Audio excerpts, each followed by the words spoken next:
Hello there, happy holidays, and welcome to this game review of yours. So, you were playing a bot here, and playing bots is, of course, interesting, but playing real people is even more interesting. So, I would suggest playing against real players, as then you will get more experience playing them, since after all, our goal is to play well against players, right? And bots are programmed in weird ways. They can't really replicate the way humans think and play. So let's take a look.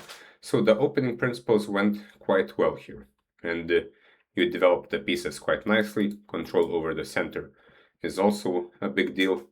After queen e2, we were allowed to even push the pawn to d4, which is a good thing for us, because now we have a lot of space. This pawn controls a lot of squares. Now, for example, the knight cannot get developed to c3, so black is doing very well.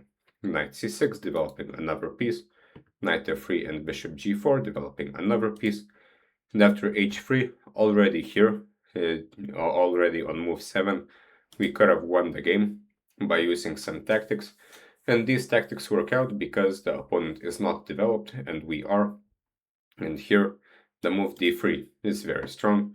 So now, even though he attacked our bishop, this does not matter, because we are attacking the queen. So if here, then of course we will win. So the questions are, after this or this, what happens? So if the queen takes, this is simple. Now we take, and now whatever takes back the queen, it does not matter, we are winning the knight on f3, so we are winning a piece for a pawn. Otherwise, if the pawn takes, this is the interesting part, now we have vacated the square on d4, so this was a clearance sacrifice. This is a sacrifice with the point of getting the d4 square for the knight. And now suddenly we are winning a piece, or probably even more, because we are attacking the queen and also attacking the knight. And since this knight is pinned, if he takes here, we are taking the queen, and we are getting a queen for 2 pieces, which is a great deal. So bishop takes f3 instead. Okay, this isn't winning, but still black is doing fine. Bishop e7, developing another piece, queen b3, and castles. So black has developed the pieces, castle the king. Queen b3 did attack this pawn, so this was maybe a mistake to not see that the pawn was attacked. On every single move, we should make a blunder check. As mentioned, see the opponent's checks, captures, and attacks, and before deciding on a move, think about what the opponent wants to do. It turns out he went here, not for no reason. He attacked the pawn. Well, the pawn was not taken. Bishop g2, and now rook b8. It was defended. Okay, he castles, and now that we have developed all the pieces, well, the queen is not developed, but it can get developed at any point, we need a plan. And to find the plan, we have to look at the pawn structure, because the pawns will dictate what we are supposed to do. And here the pawns are dictating that we have more space on the queen side, so this is where we should be playing. And one idea is to try to advance the c pawn as far as possible. We could also try to advance the a and b pawns, attacking the queen, trying to create some kind of weaknesses over here. But in either case, we have more space on the queen side, so this is where we should play.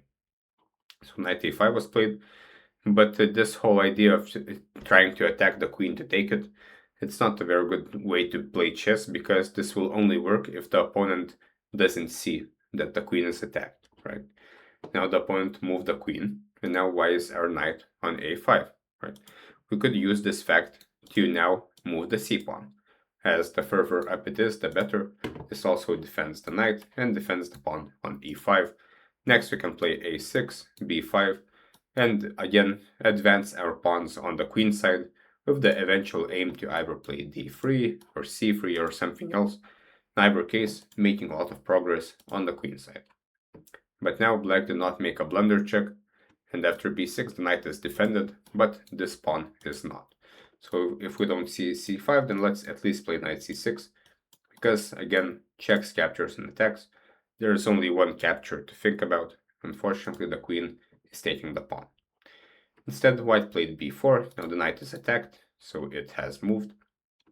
Queen, bishop b2, and here knight d6. Again, the same mistake, not looking for the opponent's checks, captures, and attacks. And as you mentioned, queen hunting like this does not work. Either you win the queen or you don't. So if you're seeing that after knight d6 he has many ways to avoid knight takes b5, then maybe this is not the best idea. Of course, the knight doesn't want to stay here, so in either case it should go to d6 at some point.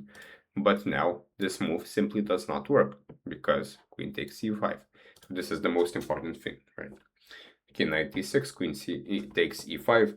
So now we are a pawn down, but okay, still we are kind of fine because we have more pieces developed, which, so to say, compensates the deficit in material. Okay, d3, now a few moves later. At this point, we could try to win a pawn on b4, right? On every single turn, look for checks, captures, and attacks.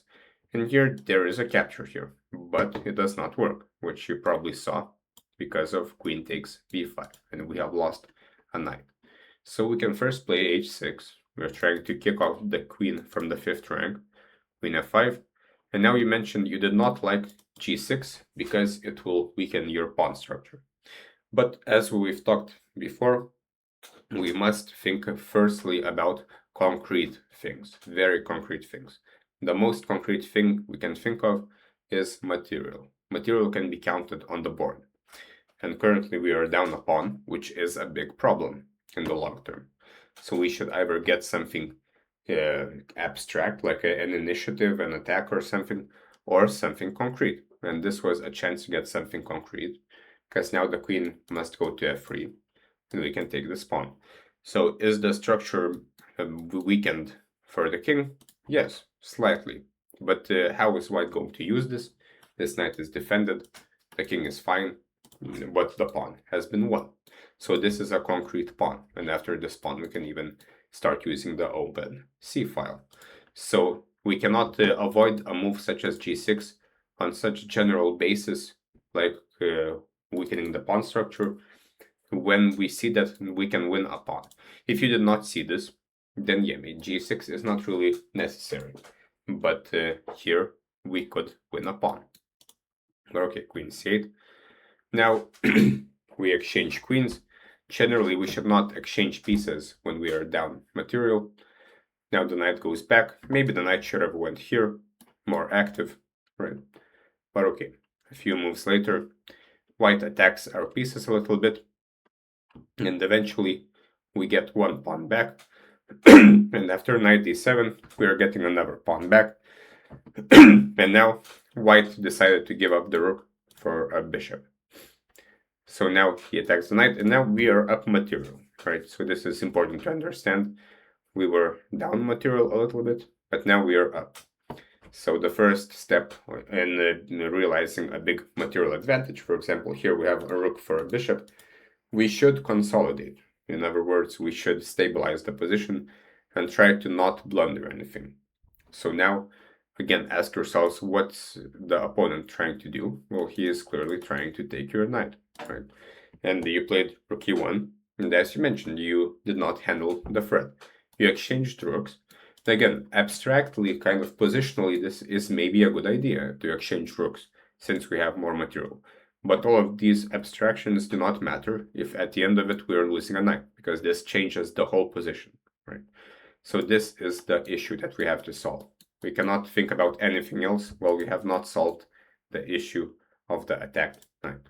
Of course, we should just move it, and we can move it to b8. Next, we can activate the rook and try to take this far advanced pawn. After which, black is doing quite well. After this, we are now down material, as he has 2 bishops for a rook, which is way more than enough. Well, he also has a pawn, and he has a very strong passed pawn on d7. So at this point, the game is actually just lost, and even though the opponent gave us this pawn, we did not take it. Again, this pawn is much less important than this one. We must take it, and it also defends it. So checks, captures, and attacks, this should always be our most important thing. But a6, now the pawn is defended. After knight d3, bishop b6, the pawn is promoting, so we are forced to give up material, so the game is over. So in this game, the opening principles were handled quite well. You developed the pieces quite well, but then you did not look at your opponent's threats. For example, here, queen b3, why queen b3? Before making any move, you must answer this question. Why did he make this move? And it turns out the pawn is attacked. Okay, he did not take it. But then, after queen b5, why did he make this move? Right? And it's not only because of the knight, it's also because of this pawn. And on every single turn, we should check these things. And it will be a lot of work, but it will help with our result. So hopefully this was useful, and see you next time.